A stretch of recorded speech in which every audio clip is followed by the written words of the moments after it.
ये तो कानून का मजाक उड़ाने वाला हो गया कि एक केस से आपको रिहाई मिले और उसी वक्त आपको दोबारा से अंदर कर दिया जाए। अब मैं आपसे पहले ये जानना चाहती हूँ, आपने ये 4 मुद्दे बताए हैं कि जिन पर मज़ाकरात होने हैं और जाहिर है कि इनके अराउंड आप चाहते हैं कि पहले इलेक्शन के हवाले से। जी,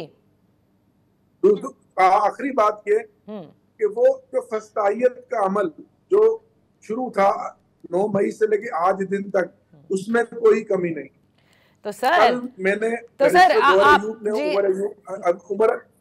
डॉक्टर साहब हमें मालूम है आप जरूर बताइएगा जो क्रैकडाउन आप पे हो रहे हैं, आपके खिलाफ पर्चा भी दर्ज हुआ है, लेकिन ये जो इलेक्शन पर डाके की बात हो गई, 9 मई की हवाले से बात हो गई, खवातीन अंदर हैं, हजरात भी अंदर हैं, सिविलियंस का मिलिट्री कोर्ट में ट्रायल्स की बात हो गई, और 9 मई के बाद से आप जो कहते हैं कि फस्तायत है, इस सब के पीछे कौन है, कौन करवा रहा है, ये भी तो आप लोगों को पता होगा।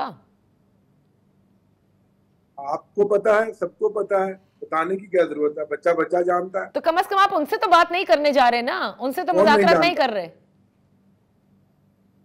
नहीं, हम तो नहीं। अब देखें, बात सुने, इसके बात आपने की शहरियार अफरीदी की बात से, उसके कल के बयान से।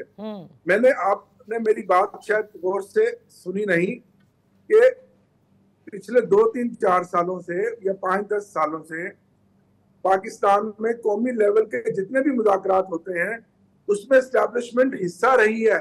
बिल्कुल ठीक है, मैं खुद उन मुज़ाकरात का हिस्सा रहा हूँ। वो फैक्ट की कानून साजी हो या धरने हो या इस्लामाबाद का जो धरना TLP का हो या उसके पीछे के बहुत सारे मामला हो, एस्टैब्लिशमेंट का रोल बहुत बढ़ गया है। ये वक्त लगेगा कि जब सियासी जमातें अपने अंदर टॉलरेंस पैदा करेंगी और ऐसा ऐसा अपना रोल विजिबल करेंगी और एस्टैब्लिशमेंट का रोल मिनिमाइज करेंगी। इवेंचुअली मुल्क को तो अगर जमहूरियत की बात करते हैं तो जमहूरी और सियासी जमातों ने चलाना है। तो आमिर डोगर साहब आप ये नहीं समझते, आप ये नहीं समझते कि यही तो वो वक्त है कि यहीं से तो आगाज करना है। जाहिर है एक गो में तो आप वो स्पेस वापस सियासतदान नहीं ले सकते, तो यहीं से आगाज करें। उन्होंने हाथ भी बढ़ाया है, चाहे PMLN हो, पीपल्स पार्टी हो, आप लोगों के साथ बात करने को तैयार हैं। नहीं मेरी बहन, किसी ने हाथ नहीं बढ़ाया, एक बात। दूसरी बात कि उनके हाथ भी कटे हुए हैं, पैर भी कटे हुए हैं, उनको उसके लिए इजाजत लेनी पड़ती है। आप बात को समझे ना। मुज़ाकरात का अमल उसी वक्त होगा जब एस्टैब्लिशमेंट चाहेगी। मेरे कहने से या शहरियार अफरीदी के कहने से कुछ नहीं होगा, क्योंकि ताकत उनके पास है। ताकतवर जब चाहता है उसी वक्त मामला आगे बढ़ता है। हम तो रिसीविंग एंड पर हैं।